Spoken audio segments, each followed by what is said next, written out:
আমাদের টাঙ্গাইলের মানুষ কিন্তু অতিথি আপ্যায়নের সেরা। এই যে আমি কয়েকদিন ধরে আমার মায়ের বাড়িতে এসেছি, আমার মা আমাকে কি রেখে কি খাওয়াবে কিছুই বুঝতেছে না।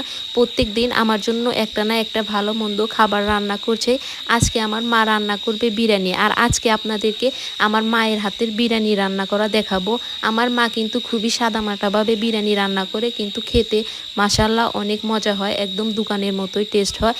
যে টাকা খরচ করে আমরা দোকানে বিরিয়ানি কিনে খাই তার থেকে কম টাকা খরচ করে আমরা ডাবল বিরিয়ানি বাড়িতেই রান্না করে খেতে পারবো। আমার মা বিরিয়ানি রান্না করার জন্য সব ধরনের মশলা বেটে নিচ্ছিল, আর আমি পাশে বসে সুন্দরভাবে ভিডিও করছিলাম। এইদিকে আমাদের টক দই আনার কথা ভুলেই গেছি, সেই জন্য আমার মা ফ্রিজ থেকে দই বের করে লেবু দিয়ে টক দই বানিয়ে নিয়েছিল। যাদের ঘরে দই থাকবে না তারা কিন্তু এইভাবে টক দই বানিয়ে নিতে পারবেন। আর আজকে আমরা বিরিয়ানিটা রান্না করব রাঁধুনি মিক্স বিরিয়ানি মশলা দিয়ে, খেতেও কিন্তু অনেক মজা হয়। এখানে সব ধরনের মশলা রেডি করা শেষ। এখন আমার মা পরিষ্কার করে মাংসটাকে ধুয়ে নিচ্ছে। পরিষ্কার করে মাংসটাকে ধুয়ে নিয়ে আমার মা এখন বিরিয়ানি রান্নার কাজে যাবে। চলুন আপনাদেরকে আমার মা কিভাবে বিরিয়ানি রান্না করে সেই ভিডিওটাই দেখায়। এখানে বড় একটা কড়াই নিয়ে নিল, কড়াইতে পরিমাণ মতো তেল দিয়ে নিবে। তেল এবং পেঁয়াজ দিয়ে ভালোভাবে গরম করে নিবে। আমার মায়ের হাতের বিরিয়ানিটা কিন্তু খেতে অসাধারণ লাগে।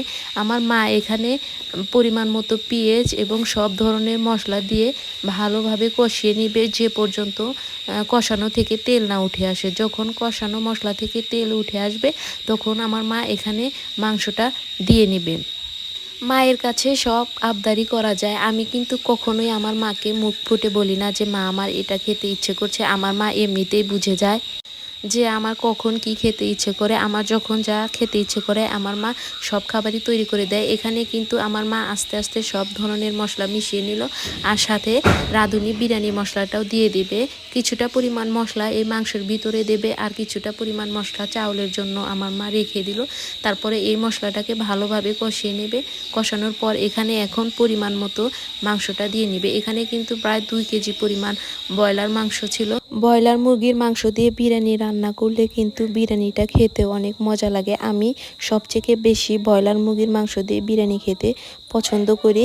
এখানে আমার মা অনেকটা পরিমাণ পানি দিয়ে মাংসটাকে রান্না করে নেবে। মাংসটার ভিতরে বেশি পরিমাণ পানি দিয়ে রান্না করে নিলে কিন্তু বিরিয়ানি থেকে আর কোনো গন্ধ আসবে না, মাংসটা নরম হবে, খেতেও কিন্তু অনেক মজা লাগবে। এখানে কিছুটা পরিমাণে ঢেকে দিয়ে তারপরে রান্না করবে।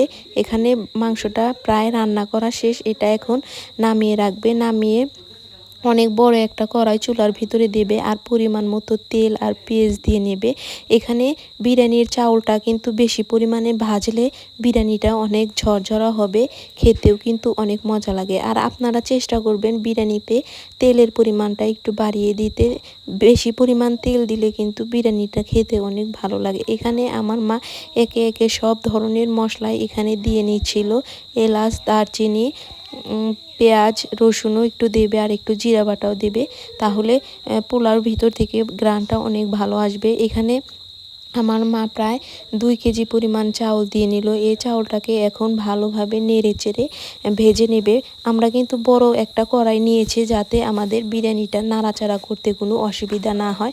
এখানে ভালোভাবে চালটা ভেজে নেওয়ার পর আমার মা আরেকটু তেল দিয়ে দিচ্ছিল। তেলের পরিমাণটা একটু কম হয়েছিল বলে পরে আরেকটু পরিমাণে তেল দিয়ে নিচ্ছে। চালটা ততক্ষণ পর্যন্ত ভাজবে যতক্ষণ পর্যন্ত চালটা না ফোটে। চালটা ফুটে গেলে তারপরে এখানে পরিমাণ মতো পানি দিয়ে নেবে।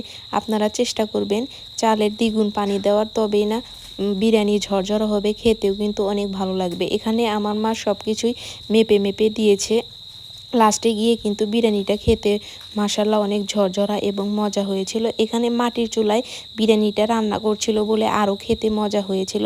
এখানে চাউলের ভিতরে কিছুটা পরিমাণে দুধ আর অবশিষ্ট বিরিয়ানি মশলাটাও আমার মা দিয়ে দিল।